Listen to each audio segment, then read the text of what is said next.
O yan. O, ang sabi, sometimes you have to bend the... Hindi. Sometimes I hear in the back of my mind, my father, oh, mahirap ano, parang naririnig ko, baliw, okay na na.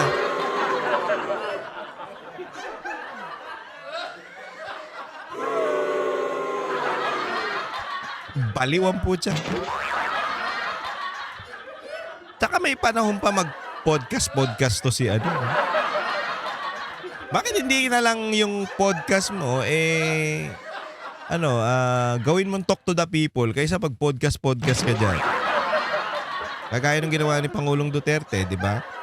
At sabi niya nga dito, sometimes daw, paminsan-minsan, putang ina. Alam mo, nag-hallucinate ka na. Yun lang. Alam mo kung Mr. President. Ito suggest lang Mr. President. Kung hindi mo na kaya yung paglilingkod o yung gawain ng isang presidente, ano ka na lang, bitiw ka na lang. Kasi biruin mo naman yung nararanasan nating mga lindol, pagbaha, pag-ulan, maya't maya ulan, 'di ba? Bagyo, pagputok ng bulkan, hindi yan basta-basta nangyayari sa isang termino o sa isang pangulo. Yung halimbawa kay Pangulong Duterte, oo, nagka-pandemic tayo noon. Oh, pero isang sakuna lang 'yun. Malala, oo. Pero hindi tayo pinabayaan ng Pangulong Duterte. Pero ito, putang ina. Pero lagi akong nabubuwisit. Magdala ka na ng doon, magbenta ka na ng bigas doon sa sa Davao. Animal ka. Ay ba? Isipin mo po dyan. Baka magdala na naman to ng 20 pesos na bigas, buwisit na talaga to. Oh, hindi ba? Iba yung nangyayari sa atin Iba yung sakuna na nangyayari sa atin. Kaya alam niyo napapaisip tayo bakit kung dapat anuhin niyo na si pastor Pabayaan niyo na si pastor pakawalan niyo na Kasi sa tingin ko wala namang ginagawang masama yung mama Baka ito di natin alam, baka ganti to ng langit sa inyo. Pero dumadaan lang ang nahihirapan talaga yung mga Pilipino, di ba? Kasi isipin mo, yung corruption nyo, na ginagawa sa Pilipinas, bulgaran at wala nang pakundangan ng mga hayop. So kahit malaman nyo, kahit makita nyo, wala kaming pakialam. Basta kami magnanakaw at magnanakaw kami. O ngayon, ikaw, bilang presidente, may naririnig ka na ng ganyan. Yan, baka...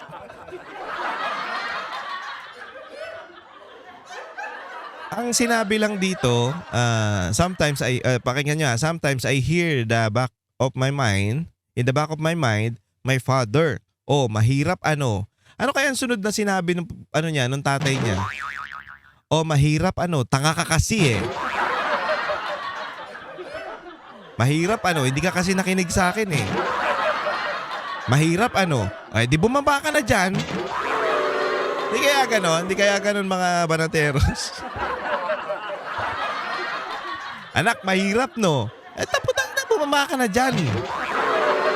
Nahirapan ka na pala Pwede sigurong ganon, no? Hindi natin alam, pero maaari.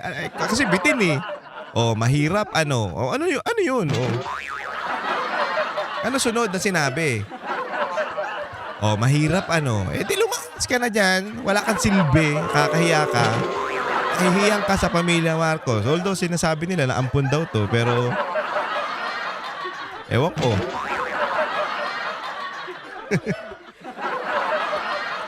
Sabi naman syempre, sasagot si Congressman Miao. Ito yung mga isipin nyo to mga pare, di ba yung mga pusa sinasabi, ito hindi naman ako naniniwala dito, pero parang medyo totoo.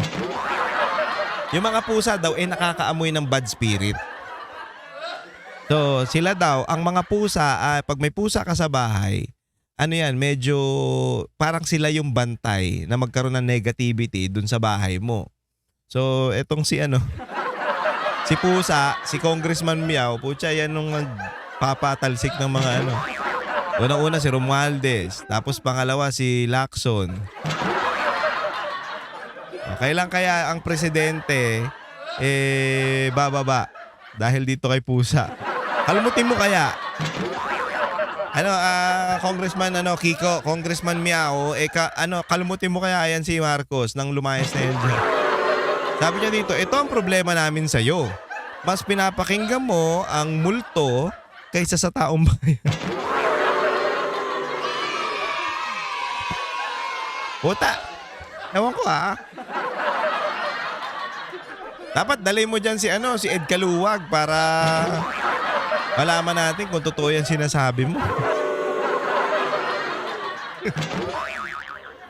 Anyway, puta yan lang yan. Iba na yan. Pinumulto na ako ng damdamin ko. Ng damdamin ko. Pinumulto na ako ng damdamin ko. Ng damdamin ko. Ang ina kasi. Napakagago Putang ina, kahit ako, ganyan ako. Ganyan ugali ko kay Marcos. Kung ako si Marcos, puta, mumultuhin din siguro ako. Hindi, alam nyo, epekto yan ng yung mga hallucination, yung may mga nakikita ka na hindi namin nakikita. Yung may naririnig ka na hindi namin naririnig. Iba na yan, sir. Hallucination na yan.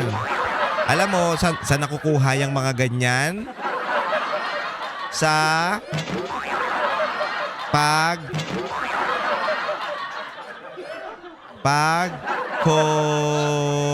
pagpupuyat.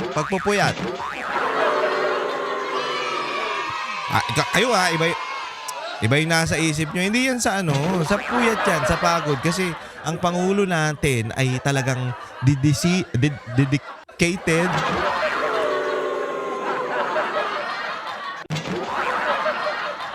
Tangina, parang hirap banggitin kasi ng dedicated.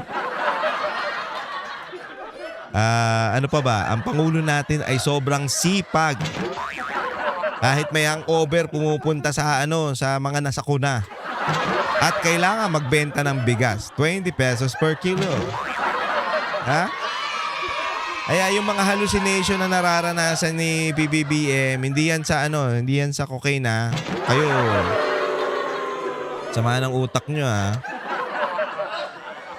Sa yan? Sa pagpupuyat at sa pagtatrabaho. Yan po yan.